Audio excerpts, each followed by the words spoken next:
저는 혹시 영상으로 예배하시는 분들 계시면 주의 은혜가 그곳 가운데도 함께 하시기를 바랍니다. 오늘부터 수요 예배는 믿음이라고 하는 주제로 이제 몇 번에 걸쳐서 시리즈 설교를 하려고 합니다. 믿음. 오늘 제목대로 여러분이 설교를 통해서 여러분의 믿음을 다시 한번 점검하는 그런 시간이 되었으면 좋겠습니다. 자, 제목을 읽어보십시다. 시작. 당신의 믿음을 점검하십시오. 또 따라하십니다. 나의 믿음을 점검합시다. 예. 오늘 말씀을 듣고 여러분의 믿음을 점검하시고 진단하시는 그런 시간이 되시기를 바랍니다. 자, 오늘 성경 본문은 우리가 잘 아는 대로 모세가 이스라엘 백성들을 이끌고 노예 생활을 했던 애굽을 떠나는 아주 절정의 그런 과정입니다. 그 속에서 지도자 모세가 보여준 믿음, 모세를 따르는 이스라엘 백성들의 그런 믿음, 이것을 이제 소개하고 있습니다. 이런 출애굽, 애굽을 탈출하는 출애굽, 그래서 출애굽기를 엑소더스입니다. 엑소더스, 탈출한다는 얘기죠. 이 출애굽 드라마에서 우리가 본받을 수 있는 모세, 또 모세의 뒤를 따르는 이스라엘 백성들의 믿음, 이 장면을 우리가 같이 묵상하면서 다시 한번 여러분의 믿음을 점검하시기를 바랍니다. 첫째로, 믿음이라고 하는 것은 뭐냐? 애굽을 온전히 떠나는 것이다. 시작. 믿음은 애굽을 온전히 떠나는 것입니다. 여기서 애굽을 떠난다는 것은 무슨 의미일까요? 애굽을 탈출하는 거죠. 이스라엘 백성들에게 있어서 애굽은 노예입니다. 애굽에 있을 때 그들은 종노릇한 거예요. 노예 생활을 한 거예요. 그래서 애굽을 떠나는 것은 노예에서 해방이 되어서 자유를 얻는 거예요.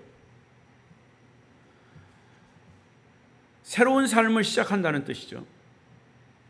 다른 말로 말하면 이스라엘 백성들의 구원, 이스라엘 백성들의 자유를 말하는 거죠. 이것을 저와 여러분에게 적용시키면 여기 있는 대로 죄 짓고 세상에서 살던 사람이 예수 믿고 교회에 나오면서 신앙생활을 새롭게 시작한다는 말입니다.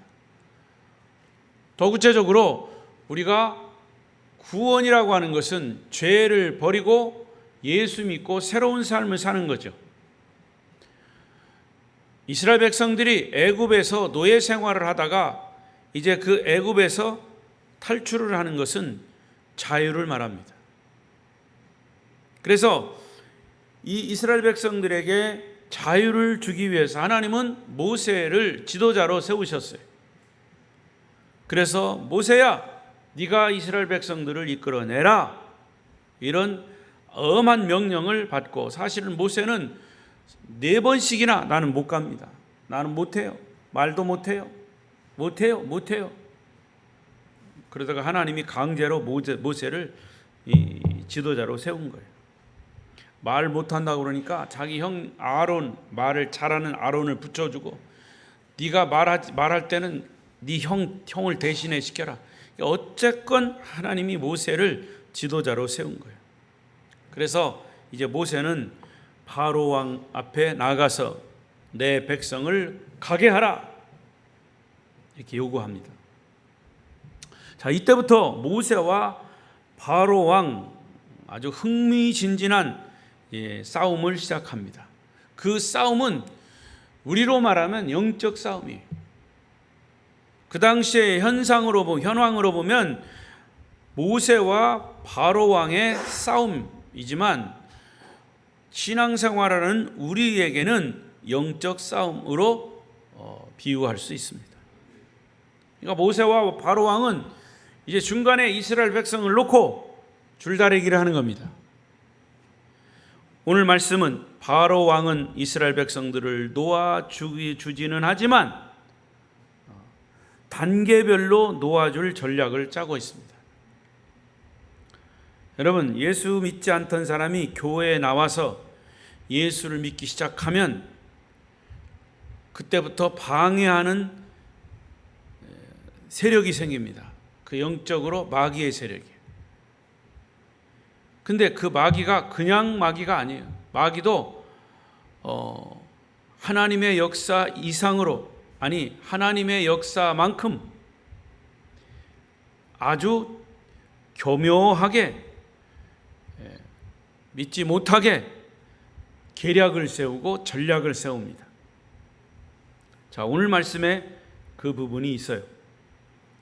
바로 왕의 계략에서 우리는 마귀의 계략을 엿볼 수 있습니다.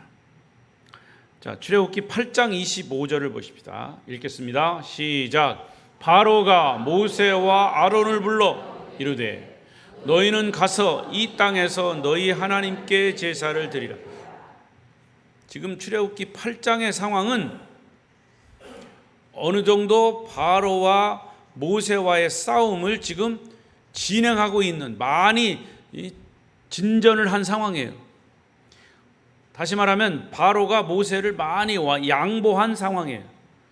근데 많이 양보해가지고는 안 돼요. 완전히 양보를 해야죠. 완전히 출애굽을 하도록 놔둬야 되는데 바로가 그것을 아직까지도 놓지 않고 있어요. 가기는 가되 이 애굽을 벗어나지 말라. 그리고 하나님, 너희가 하나님께 제사를 드리냐? 제사를 드린 것까지 내가 허락하겠다. 그거예요. 마귀는 자신의 영역 안에서만 너희가 머물러 있으면 된다. 하나님을 예배하는 것까지 허락하겠다. 그러나 나의 영역에서 벗어나지 말라. 여러분, 이게 무슨 얘기냐면 오늘 여러분이 더운데도 불구하고 교회에 나와 예배를 드리죠. 예배를 드리는 것만 가지고는 만족하면 안 돼. 이 시간에도 마귀는 끊임없이 우리의 예배를 방해한단 말이죠. 마귀는 너는 내 영역 속에 있어. 너 가서 교회 나가. 그러나 너는 내 손아귀를 벗어날 수 없어. 그렇게 하는 거예요. 그러니까 예배 보는 것까지는 허락하겠지만 하나님께 온전하게 마음을 빼앗기지 말라는 것이 마귀의 전략이에요. 이때 26절에서 모세가 안 된다. 그것도 안 된다. 부당하다. 이렇게 얘기하니까 28절에 뭐라고 합니까? 28절에 시작. 바로가 이르되 내가 너희를 보내리니 너희가 너희의 하나님 여호와께 광야에서 제사를 드릴 것이나 너무 멀리는 가지 말라. 그런즉 너희는 나를 위하여 간구하라. 참 교묘합니다. 멀리 가지 말라는 거예요. 내 영역에서 너무 멀리 벗어나지 말라 라고 하는 사탄의 유혹이죠. 이런 거예요. 여러분, 우리가 예수 안 믿을 때는 예수 안 믿는 친구들도 많았어요. 술 친구도 많고 놀러 가는 친구도 많고 많았어요. 근데 예수 믿고 교회 가기 시작할 때 꼭 교회 가는 시간에 친구가 전화가 와. 야, 오늘 좋은 볼거리가 있는가? 거기 가자. 그러면 이제 그게 유혹이 되는 거예요. 그러니까 가기는 가. 그런데 다음에 가도 되잖아. 이번에는 여기를 빠지면 안 돼. 나하고 꼭 가자. 이렇게. 사탄의 유혹은 그래도 믿지 않는 친구는 친구니까 그 친구를 버리지 말아라 하는 것이, 이게 사탄의 전략입니다. 그래도 모세가 안 된다. 우리를 완전하게 떠나게 만들어라 하니까 이제 새로운 전략을 펼칩니다. 출애굽기 10장 10절. 바로가 뭐라고 얘기합니까? 시작. 바로가 그들에게 이르되 내가 너희와 너희의 어린아이들을 보내면 여호와가 너희와 함과 같으니라. 보라, 그것이 너희에게는 나쁜 것이니라. 자, 조금 양보합니다. 가기는 가되 누구를 두고 가라? 어린아이들은 두고 가라. 어린아이들은 두고 가라. 아주 기발한 생각을 제안하는 거예요. 어린아이들을 광야로 보내면 다 고생이니까, 요즘 젊은 애들 말로 개고생하니까 어린아이들은 내가 보호할 테니까 너 어른들만 가라는 얘기죠. 그게 그럴듯한 얘기지만 아니에요. 지금 마귀는 부모들의 최고의 취약점을 건드리고 있어요. 부모들의 아킬레스건이 뭔지 아십니까? 자기 자녀들이에요. 지금은 많이 달라졌지만 중국에서는요, 기독교를 탄압하는 정책으로 어른들에게는 자기네들끼리는 복음을 전할 수 있어. 물론 다른 나라 선교사가 들어와서 복음 전하는 것 법으로 안 돼. 그래서 시진핑이 집권한 이후에 중국의 선교사들이 많이 추방됐어요. 걸려가지고. 그러나 자기네들 중국 사람이 중국 사람에게 복음 전하는 것은 그래도 허락을 해요. 그러나 절대로 어른들도 자기 아이들, 청소년에게 복음을 전하는 것은 엄격하게 금지되어 있어요. 청소년이 복음화되면 공산주의가 무너지기 때문에 정확히 맞는 말이에요. 이건 중국뿐만 아니라 어느 나라도 어린아이들이 점령이 돼야 돼요. 그래서 어릴 때 복음을 전하는 것은 그래서 중요한 겁니다. 마귀는 우리에게도 그래요. 야, 너는 믿어도 되지만 네 자녀들 마음대로 부모가 복음 전하는 거 억지로 그렇게 하지 마라. 요즘 애들에게 자유를 줘야 돼. 이게 마귀의 유혹입니다. 여러분, 자녀들이 믿음의 기업을 잘 이어가야 할 줄로 믿습니다. 그러려면 부모들의 신앙이 무장돼야 하죠. 부모들의 신앙이 헷갈리고 흔들리는데 어떻게 자녀들에게 믿음의 본이 되겠냐 그 말이에요. 엄마는 안 가면서 왜 나보고 가라고 그래? 그 얘기 틀림없이 나와요. 그러니까 엄마 아빠가 교회 잘 다녀야 돼요. 신앙을 잘 지켜야 돼요. 애들한테 얘기하려면. 제가 얘기했죠. 옛날에 선생은 10분 동안 쉬는 시간에 여기 선생님 책상 위에 앉아가지고 거기다 책상 두 다리 딱 올려놓고 담배 뻐끔 피면서 고등학교 때 그러면서 또 이제 수업 시작하면 선생님이 나왔어요. 야, 니네는 나같이 담배 피면 뼈가 삭는다. 자기는 담배 피면서 애들한테는 피지 말래. 똑같은 거예요. 부모의 신앙이 그 자녀에게 대물림된다는 사실을 우리 부모들은 명심해야 합니다. 그만큼 우리 어린아이들은 교회와 나라의 미래예요. 할렐루야. 단지 우리가 어른들이 그것을 깨닫지 못할 뿐이죠. 교회 가고 공부하고, 물론 공부할 때는 학생들이 공부해야 됩니다. 그러나 공부하는 것이 너무 우선이다 보니까 교회 가는 것은 나중에 대학 가서 해 이렇게 하다 보니까 대학 가서 안 해. 나중에 하라고 계속 했기 때문에 안 하는 거예요. 그럼에도 불구하고 신앙생활 철저히 합니다. 저희 큰아들이 컴퓨터를 잘 다뤄요. 어렸을 때부터 뭐 자격증도 없는데 그냥 뭘 뜯고 고치고 뭐 휴대폰 뜯고 고치고 컴퓨터도 조립해가지고 컴퓨터를 지가 써요. 근데 컴퓨터 자격시험을 보라고 그러니까 꼭 주일날 봐, 시험을. 컴퓨터 자격시험은 주일날. 지금은 어떤지 몰라도 우리 애들 학생 때. 그래서 주일날 예배 가는 날, 예배 드리는 날 꼭 컴퓨터 시험을 봐야 되니까, 자격시험을 봐야 되니까 못 가는 거예요. 어느 날 그러는 거야. 아빠, 이번은 한 번만 가서 자격증을 따고 싶다고. 안 돼. 네가 무슨 컴퓨터 자격증 가지고 뭐 하려고. 너는 목사 자격증만 있으면 돼. 근데 자격증 없어도 지금 잘해요. 대학교 가가지고 애들 뭐 컴퓨터 고장 나면 그거 고장 수리해주고, 또 수리했다고 애들이 수고비도 주고, 그리고 1년 동안 알바했어요. 어디서 했냐? 평택의 미군 부대 안에 컴퓨터 고치는 거기서 1년 동안 알바했어요. 자격증 없어도 그렇게 1년 동안 자기가 돈 벌어가지고 학비도 마련하고 그랬단 말이죠. 물론 자격증이 있으면 필요하겠지만, 그러니까 여러분, 그래도 공부할 거 다 하고, 그래서 교회 갈 거 다 가고, 그러다 보니까 목사가 됐어요. 뭐 여러분 자녀들을 다 목사시키라는 얘기는 아니야. 믿음을 지키게 하라 그 말이에요. 모세는 바로에게 어린아이들을 두고 가는 것도 안 된다, 강하게 반발을 했어요. 그러자 이제 바로의 마지막 전략, 10장 24절 시작. 바로가 모세를 불러서 이르되 너희의 양과 소는 머물러 두고 너희 어린 것들은 너희와 함께 갈지니라. 자, 이제 어린아이도 함께 가는 것을 이제 양보해서 허락하지만 뭘 두고 가라?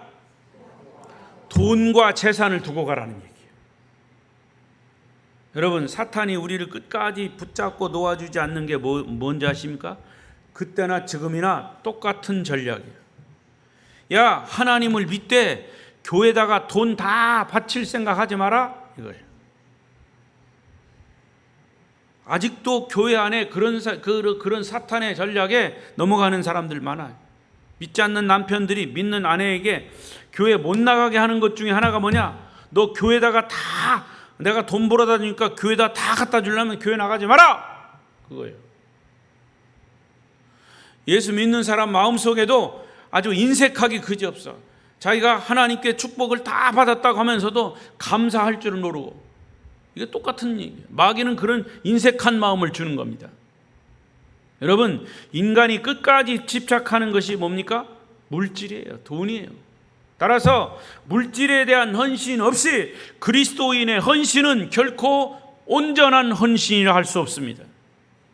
제가 확신하기는 목회 40여 년 경험 속에서 제 주변에서 신앙생활 하는 사람들에게 들을 보면 물질에 대한 헌신 없이 한 사람의 믿음과 인격이 온전하게 성장한 예를 본 적이 없어요. 그때 모세는 바로 왕에게 뭐라고 얘기하느냐 보세요. 25절 6절 시작.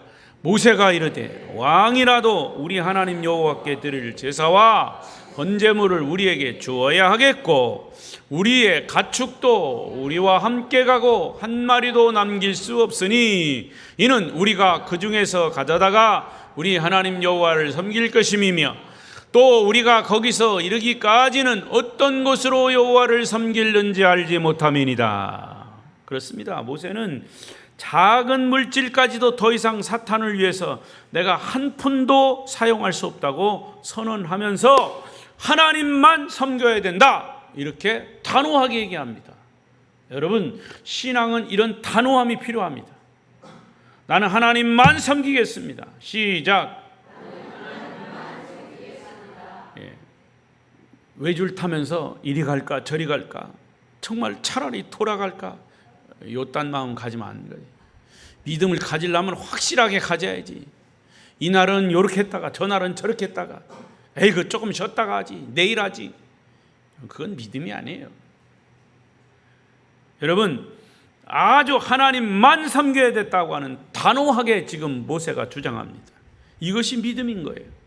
믿음은 죄악 세상에서 과감하게 벗어나는, 사탄은 많은 전략을 쓰면서 우리의 믿음을 흔들어 보지만은 결코 흔들리지 않습니다. 결코 흔들리지 않기를 축원합니다. 이것이 온전한 자유요, 온전한 헌신인 거예요. 이것이 바로 왕의 애굽을 떠난다는 말이에요. 죄에서 떠난다는 말이에요. 구원이라고 하는 것은 죄에서 완전히 떠나서 예수만을 믿겠다는 얘기죠. 이제 모세는 믿음으로 애굽을 떠났습니다. 여러분도 과연 믿음으로 죄악 세상인 애굽을 온전히 떠났습니까? 떠났습니까? 네. 억지로 떠나라고 그래서 떠나지는 건 아니에요. 성령이 강력하게 역사해야지. 믿음이 온전하지 못하면 언제 어느 때 사탄에게 우리가 넘어갈지 몰라요. 여러분들은 과감하게 죄악 세상인 애굽을 떠나심으로 예수 안에서 자유로운 삶을 누리시기를 바랍니다. 두 번째로, 믿음은 사람을 두려워하지 않는 것이다. 시작. 그렇습니다. 그 당시 애굽의 통치자 바로는 신이었어요. 바로 왕은 신이에요. 그는 문자 그대로 절대적인 통치권을 행사했습니다. 그에게, 왕에게 불복종하는 것은 신에게 불복종하는 것이고 곧바로 죽음입니다. 그런데 지금 모세는 감히 지금 바로 왕과 맞서서 싸우고 있습니다. 놀라운 용기예요. 우리가 주목할 것은 모세가 사실은 본래부터 이렇게 타고난 배짱, 타고나게 용기가 있는 것은 아니었어요. 알잖아요. 모세 어떤 사람인가. 모세는 원래 궁전에 살았죠. 바로 왕 딸의 공주의 발견으로 물 가운데서 모세 어린아이를 구출해내서 이 공주가 모세를 궁중에서 잘 길렀어요. 그런데 어찌 하다가 결국 궁전을 떠나게 됐죠. 궁전을 떠날 때 어떤 사건이 있었습니까? 자기는 어려서부터 자기 친엄마, 그때 당시에는 유모라고 그랬어요. 젖을 먹으면서 자랄 때 엄마가 너는 애굽 사람이 아니야. 너는 유대인이야. 너는 이스라엘 백성이야. 절대로 너는 예배 시간에 졸면 안 돼. 너는 아름다운 교회 성도야. 그렇게 교육을 시켰어요. 젖 먹이면서. 그러니까 여러분, 그러니까 모세는 자기가 누구요? 유대인인 줄 알고 있어요. 근데 지나다 보니까 유대인이 지금 피해를 입고 있거든요. 그래서 애굽 사람을 때려서 죽였어요. 소문이 났어. 모세가 애굽 사람을 때려 죽였다. 그러니까 모세가 두려운 마음이 생겼어요. 출애굽기 2장 14절을 보세요. 시작. 그가 이르되 누가 너를 우리를 다스리는 자와 재판관으로 삼았느냐? 네가 애굽 사람을 죽인 것처럼 나도 죽이려 하느냐? 모세가 두려워하여 이르되 일이 탈로 되었도다. 사실은 자기는 유대인으로서 이스라엘 사람들을 보호하는 차원에서 했는데 이스라엘 사람들은 그걸 모르고 있었죠. 그러면서 애굽 사람을 죽인 것처럼 너희도 네가 우리를 죽이려고 하느냐? 유대인들에게 오히려 지금 당하게 생겼어요. 그러니까 여기 뭐라고 그랬어요? 모세가 두려워하여. 애국심에서 애굽 사람을 죽이고 바로가 두려워서, 유대인들이 두려워서 미디안 광야로 도망을 쳤습니다. 그게 모세였어요. 그런데 이제는 더 이상 바로 앞에 선 모세는 두려워하지 않아요. 자, 오늘 우리가 히브리서를 읽었습니다. 히브리서 11장 27절을 보십시다. 시작. 믿음으로 애굽을 떠나 왕의 노함을 무서워하지 아니하고 곧 보이지 아니하는 자를 보는 것 같이 하여 참았습니다. 왕의 노함을 무서워하지 아니했다 그랬어요. 왕은 누구예요? 바로죠. 모세는 마침내 두려움을 이겼다는 거죠. 여러분, 사람은 끊임없이 두려움 속에서 인생을 살아갑니다. 두려움, 무섭고 두렵고. 조금 전에 뉴스 보니까 일본에 태풍이 오고 이 쓰나미가 온다. 그런 유튜브에 그게 일본에 퍼져가지고 사람들이 굉장히 지금 사재기하고 이렇다는 거예요. 두렵죠, 사실은. 일본에 쓰나미가 올 때 앞으로 어떻게 될지 모르지만 지금도 아주 강한 태풍이 일본을 지금 강타하고 있습니다. 이게 사람의 미래가 어떻게 될지 모르니까 두려운 거예요.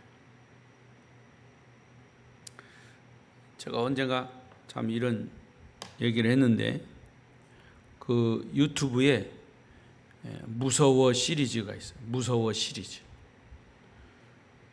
당신은 무서운 사람, 이것을 뭐라고 합니까? 당신은 무서운 사람, 무서워유.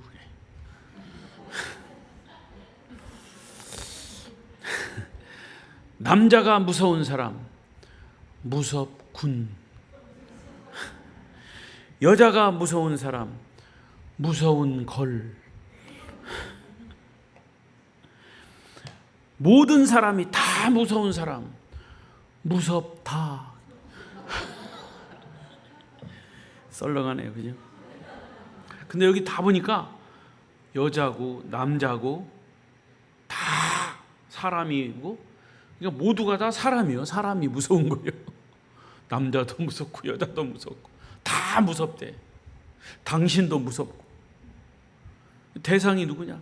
사람이에요. 밤중에 제일 혼자 가다가 제일 무서운 게 뭐예요? 고양이가 아니에요. 사람이에요. 모세가 어떻게 사람에 대한 두려움을 극복할 수 있었을까? 27절 다시 보겠어요. 시작.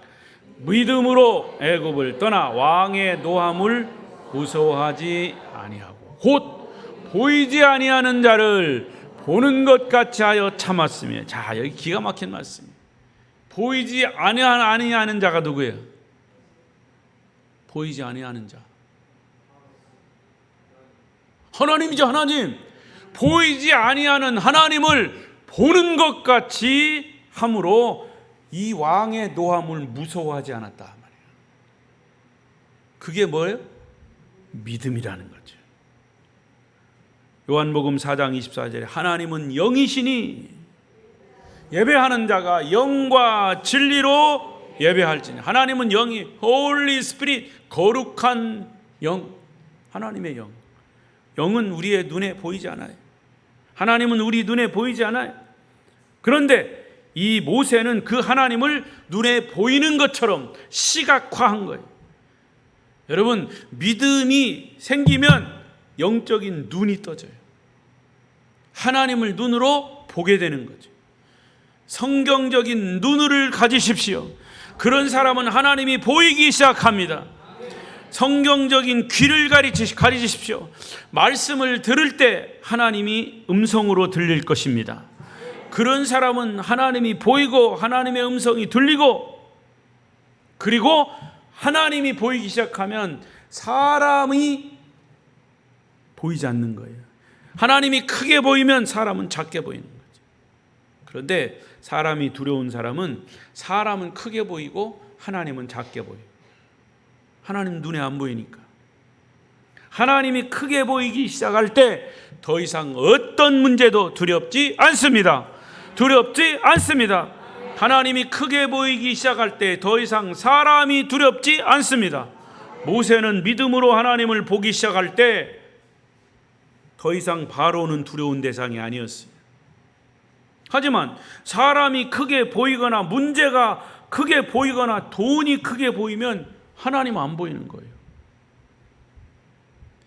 그래서 존 칼빈 종교 개혁자의 일생 모토는 뭐냐? 코람데오. 코람은 앞에서라는 뜻이고 데오라고 하는 것은 하나님이라는 뜻이에요. 그래서 코람데오, 하나님 앞에서, 하나님 앞에서. 보이지 않는 하나님, 나는 하나님 앞에 지금 서 있다. 나는 지금 하나님께 예배를 드린다. 지금 하나님의 말씀을 듣는다. 사람이 아닌 하나님만을 의식하고 하나님만을 바라보고 살았어요. 존 칼빈도, 요한 칼빈도 종교 개혁을 할 때 마르틴 루터와 똑같이 생명의 위협을 당했습니다. 생명을 위협하는 권력자들이 있었고 교권과 맞서고 이렇게 할 수 있었던 용기와 담대함은 하나님만을 확신하는 그의 믿음에서 나왔던 거죠. 에스더와 같이 죽으면 죽으리라라고 하는 것, 하나님 앞에서. 여러분, 하나님을 굳게 믿음으로 어떤 두려움도 극복하시기를 축원합니다. 축원합니다. 세 번째로, 믿음은 하나님의 구원 방법을 인정하는 것이다. 시작.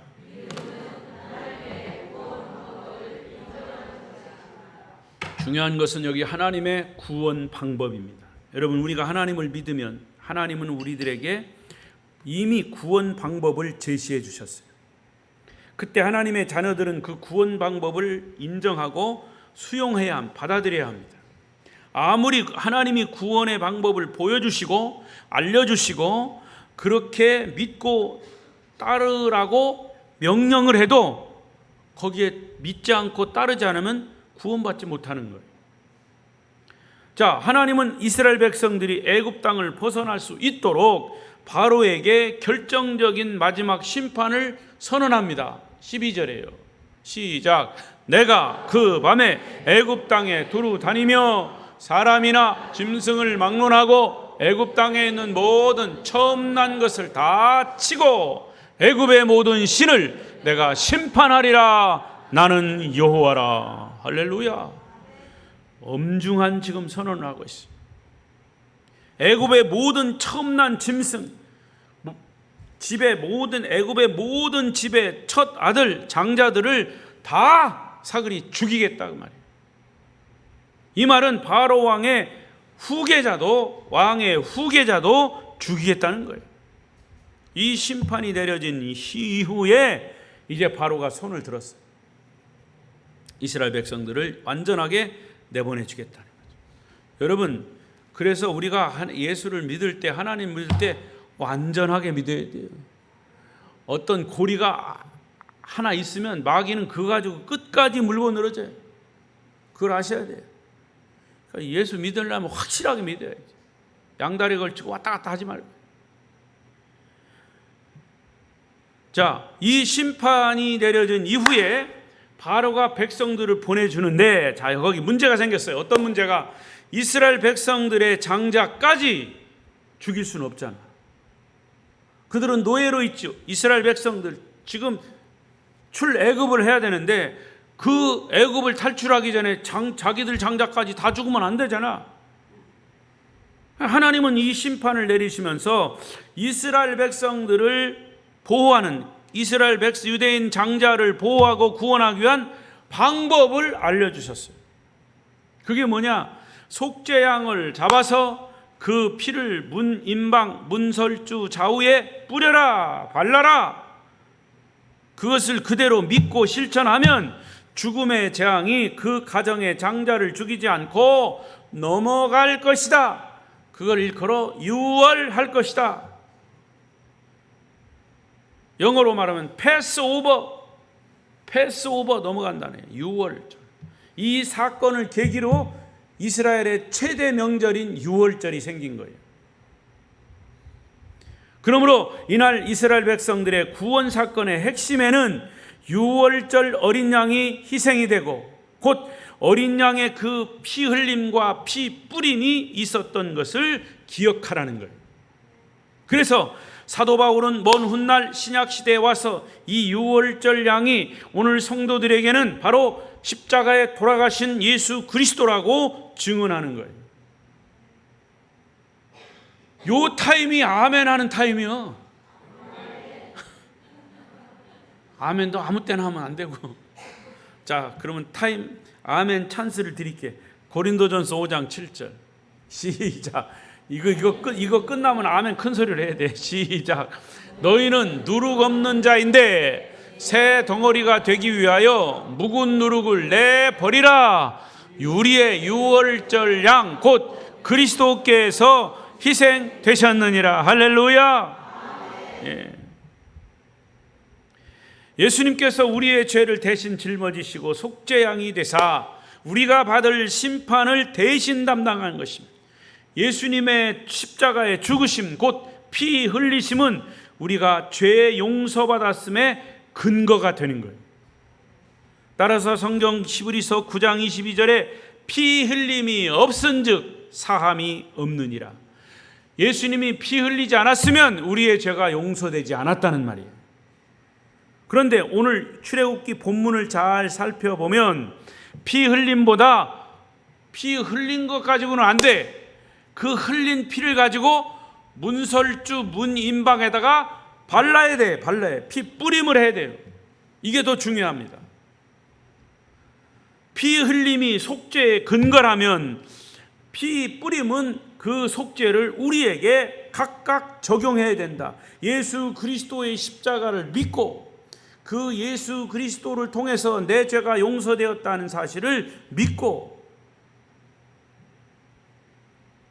여기도 아멘 하는 자 있습니다. 예수 그리스도가 십자가의 죽으심, 피 뿌리 흘리심을 믿고, 아멘. 그러니까 첫 번째는 뭐냐? 6월절에는 하나님의 명령에 따라서 어린 양이 피 흘리고 죽었습니다. 양이 죽은 것으로 끝나는 것이 아니라 양이 흘린 피를 가지고 개개인 집집마다 문인방 문설주에 뿌리는 것까지 실천을 해야 죽음의 재앙이 넘어가는 거예요. 할렐루야. 여러분, 이 말은 예수님이 십자가에서 피 흘리는 것이 나와 무슨 관계가 있냐? 이게 무슨 관계가 있나를 바로 알아야 된다는 거죠. 이것을 바로 알고 이것을 내게 그대로 믿어야, 내가 그대로 믿어야 구원까지 이른다는 거죠. 여러분, 우리 동양 사람들의 신에 대한 사고, 생각은 대부분 미신적인 사고예요. 특히 한국 사람들의 사고는 대부분 샤머니즘적인 사고죠. 다는 아닙니다만은, 내가 어떤 절대자, 내가 어떤 신을 만들어 놓고 그 신을 섬기면서 그 신을 잘 달래가지고 제사도 열심히 드리고 그 신에게 공을 드리면 그 신이 나에게 복을 주고, 만약 그 신에게 소홀히 하면 그 신이 나에게 저주를 내린다고 생각하는 거예요. 이게 미신적인 사고라고 말이에요. 제가 오래전에 대전에 있을 때 어떤 사람이 우리 교회에 나왔는지, 하여튼 그 사람 신방을 갔어요. 그랬더니 웬걸 그 집에 들어가니까 막 이 박정희 대통령 사진도 있고 이순신 장군 사진도 있고 막 이 불교 석가모니 사진, 예수 사진도 막 다 온갖 뭐 종교라고 하는 종교, 이상한 종교까지 사진을 다 붙여놨어. 깜짝 놀랐죠. 하나님만 믿는 사람인 줄 알았더니 이 잡동사니 신을 다 믿어. 그러면서 그 사람 하는 말이 아무거나 얻어 걸리라고 그래서 제가 그렇게 놨다는 거예요. 얻어 걸리라고. 여러분, 이게요, 사실은 보통 사람들이 갖는 신관입니다. 신관. 그런데 하나님을 믿는 것조차도 그런 식으로 믿으면 안 된다는 말이죠. 내가 무엇을 잘해야 하나님이 복을 주시고 잘못하면 저주 내린다는 그런 미신적인 사고를 가지고 하나님을 섬기니까 항상 그 하나님은 무서운 하나님으로 여겨집니다. 그것을 일컬어 기복신앙이라고 합니다. 더욱이 하나님은 신인데 하늘에 있어야지 인간이 되어 인간 세계에 내려와서 그 인간이 죄를 대신 지고 내 대신 지고 십자가에 죽었다가 부활했다? 이게 믿어지지 않는 거죠. 그런데 하나님의 구원 방법은 그것을 믿어야 구원을 얻고 천국 간다고, 그 말씀대로 따라야 천국 간다고 구원 방법을 우리에게 제시하셨습니다. 이건 내가 만든 게 아니라 하나님이 성경을 통해서 만드신 거예요. 그걸 따라가야지 우리가. 이거는 종교라는 것이 대부분의 다른 종교는 사람이 만든 거예요. 그러나 기독교는 하나님이 만드신 거기 때문에 하나님의 뜻을 따라가는 거지, 사람이 만드는 종교는 내가 싫으면 헷가닥 발로 찰 수도 있고 올 수도 있고 갈 수도 있고 지 마음대로 해요. 그러니까 얼마나 이게 잘못된 거예요, 종교라는 게. 그러니까 여러분, 미신은 인간이 인간의 입장에서 만들어낸 이야기고, 성경의 이야기는 하나님이 인간을 구원하기 위해서 하나님이 만든 이야기이기 때문에 인간이 볼 때는 잘 이해가 되지 않는 것이 당연합니다. 하지만 하나님의 이야기를 인간이 수용하고 인정해야 그것에 대한 답이 나오는 거예요. 영적인 것을 수학 공식에 비교할 수 없지만 영적인 세계에도 원리가 있고 영적인 공식이 있어요. 그 공식에 맞춰야 답이 나온다는 말이에요. 그것이 오늘 본문의 말씀이에요. 베드로전서 1장 2절 시작. 곧 하나님 아버지의 미리 아심을 따라 성령이 거룩하게 하심으로 순종함과 예수 그리스도의 피 뿌림을 얻기 위하여 택하심을 받은 자들에게 편지하노니 은혜와 여기 보세요. 피 뿌림을 얻기 위하여 택하심을 받은 자들이라 그랬어요. 따라서 우리들도 우리 죄를 위해 죽으신 예수 그리스도를 우리 개개인의 마음속에 구주와 주님으로 받아들이는 데까지 가야 구원이 성립이 되는 거예요. 하나님의 방법을, 구원의 방법을 내가 거기다 적용시켜야 돼요. 그것을 끄집어다가 내 마음대로 하는 게 아니고 하나님이 만들어 놓은 법에다가 내가 가야, 거기에 개입이 돼야 구원 방법, 구원에 이른다는 말이지.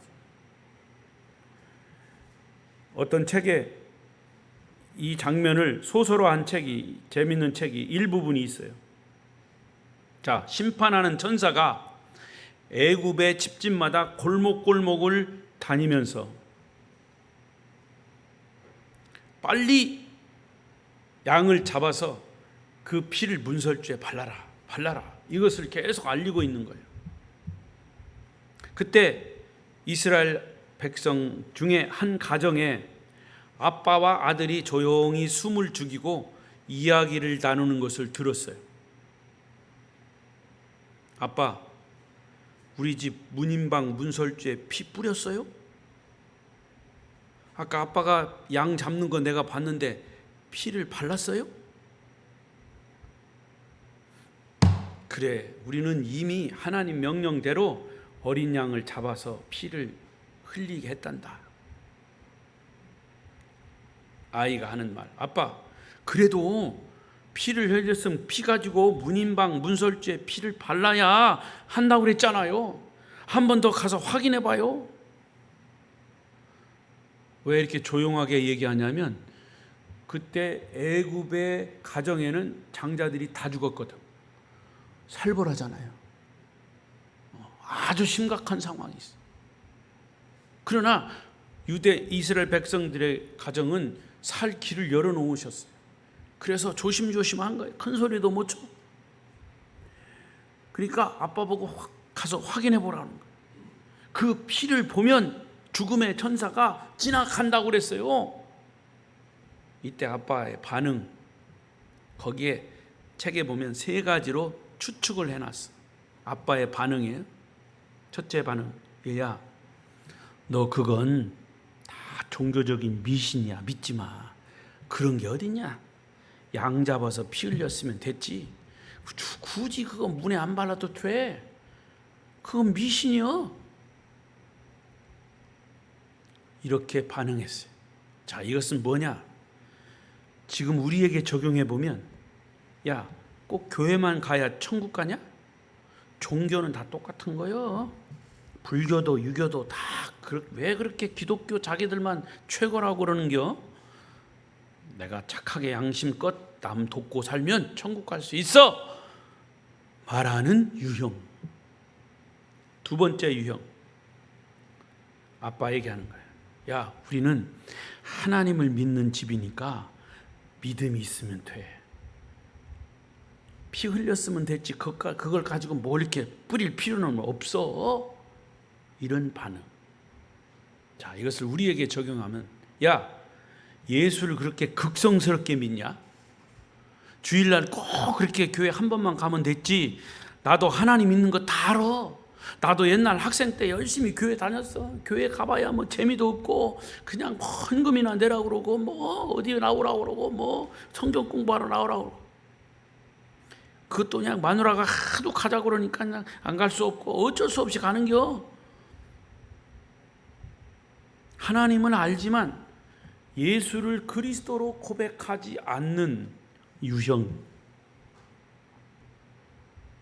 마지막 세 번째 유형. 자, 그 아들의 말을 듣고 아빠는 문 밖을 나가서 살벌하지만 문 인방과 문설주에 뿌려진 양의 피를 확인하고 덜 뿌려졌으면 가서 더 뿌리고, 그리고 하나님이 우리 가정을 구원하심에 감사하고 찬양하는 반응. 할렐루야. 이 말은 우리식으로 말하면 그렇습니다. 예수 그리스도는 우리의 구세주이십니다. 예수 그리스도가 아니면 우리는 지옥입니다. 예수 그리스도를 믿고 천국 백성 되겠습니다. 그 말씀을 따라 살겠습니다. 하나님을 찬양합니다. 하나님을 경배합니다. 할렐루야. 이렇게 끊임없이 고백하며 어떤 고난과 역경이 오더라도 참고 인내하며 끝까지 주님을 섬기는 사람들의 유형. 여러분, 이 가정의 장자를 구원하는 방법은 하나밖에 없어요. 문임방과 문설주에 어린 양의 피가 뿌려진 그것을 확인하는 겁니다. 그래야 죽음의 재앙이 넘어가는 겁니다. 여러분에게 묻습니다. 오늘 우리 마음의 문설주에 하나님의 어린 양이신 예수 그리스도의 피가 뿌려져 있습니까? 예수님께서 나의 죄를 위해 십자가에 죽으심을 믿고 그분을 우리의 마음속에 주인으로 영접하셨습니까? 자, 사도 바울은 고린도후서 13장 5절에 이렇게 고백합니다. 시작. 너희가 믿음 안에 있는가? 너희 자신을 시험하고 너희 자신을 확증하라. 예수 그리스도께서 너희 안에 계신 줄을 너희가 스스로 알지 못하느냐? 그렇지 않으면 너희는 버림받은. 예수님이 우리 속에 없으면 버림받은 자래요. 제가 목회하면서 제일 두려운 일이 있다면 그것은 교회는 열심히 나왔는데 마지막에 구원받지 못한다고 하는 사실이 제일 안타까운 거예요. 제가 목회하는 교회 지나온 많은 성도들을 보면 정말로 건성건성하는 교인들 많아요. 그 마음속에 예수가 없는 교인들도 많아요. 그런 걸 볼 때 가슴 아픈 거예요. 우리 아름다운 교회는 지옥 가는 사람 하나도 없기를 바랍니다. 지금 바로 여러분 자신의 믿음의 근거와 정체를 다시 한번 확인해 보십시오. 믿음을 점검해 보십시오. 진실로 하나님의 구원 방법을 인정하고 받아들였나? 아직도 여러분 자신의 행함이나 자신의 철학이나 과거의 어떤 공적이나 인간적인 구원 방법을 고집하고 있지는 않은지. 여러분, 십자가에서 여러분 자신의 죄를 짊어지고 죽으시고 부활하신 예수 그리스도가 여러분의 주인이심을 믿습니다. 참된 믿음은 하나님의 구원 방법을 인정하고 받아들이는 것이. 그래서 모세는 하나님이 가르치신 그대로 믿었고 이스라엘 백성들도 모세의 지도를 그대로 따라서 실천했습니다. 그래서 마침내 이스라엘 백성 공동체가 구원받고 출애굽의 기적을 체험할 수 있었던 거죠. 말씀을 맺겠습니다. 성도 여러분, 똑같은 얘기예요. 매일 똑같은 얘기. 그러나 성경은 똑같은 얘기를 여러 가지 방법을 통해서 강조하고 우리를 이해시키고 깨닫게 하십니다. 자, 여러분 이제 다 눈을 감으시고 기도하는 겁니다. 눈을 감으시고. 졸면 안 돼요. 여러분 눈 감으셔도 내가 자는지 기도하는지 다 알아. 눈 감으시고 그리고 오늘 주신 말씀을 한번 생각해 보십시오. 그리고 여러분 자신을 주님 앞에 세우십시오. 여러분의 믿음을 한번 말씀을 통해서 다 기억되지 않아도 진단해 보십시오. 과연 모세의 믿음이 여러분 자신의 믿음이 되었는가? 출애굽을 경험한 이스라엘 백성들의 믿음이 우리의 믿음인가? 다른 어떤 방법으로도 구원받을 수 없던 우리가 하나님의 구원 방법인 예수님의 피로 죄 용서받고 구원받은 간증과 찬양이 여러분 개개인에게 있어야 합니다. 이 구원 방법을 인정하지 않고 그런 고백과 찬양이 없다면 우리는 그리스도인이라 할 수 없습니다. 만약에 개인적으로 주님을 구주로 고백하고 죄 용서함에 대한 확신이 없으면 그냥 교회에 나온다면 그저 교인일 뿐이에요. 마냥 교인으로만 머물러 있을 수 없습니다. 자신을 속이는 것입니다. 언제까지 그렇게 자신을 속이면서 교인으로 머물러 있을 겁니까? 이미 하나님의 자녀라고는 확신이 있는 분도 십자가 앞에서 여러분의 믿음을 진단해 보십시오. 예수님의 십자가 앞에 나를 세워 보십시오. 그리고 여러분을 위해서 십자가에서 살을 찢고 피를 흘리신 주님을 영의 눈으로 바라보십시오. 그 거룩한 피로 여러분의 존재를 다 머리부터 발끝까지 적시십시오. 주님을 여러분의 구주로 다시 한번 받아들이시며 주님이 이제 여러분의 주님이라고 다시 한번 고백하십시오. 그때부터 우리는 진정한 자유함과 평화를 누리게 될 것입니다. 예수님은 지금도 여러분을 지극히 사랑하십니다. 이 말씀에 우리를 비춰보면서 이제 기도하겠습니다. 다 같이 주여 3번 부르고 합심해서 통성으로 기도하겠습니다. 주여 주여.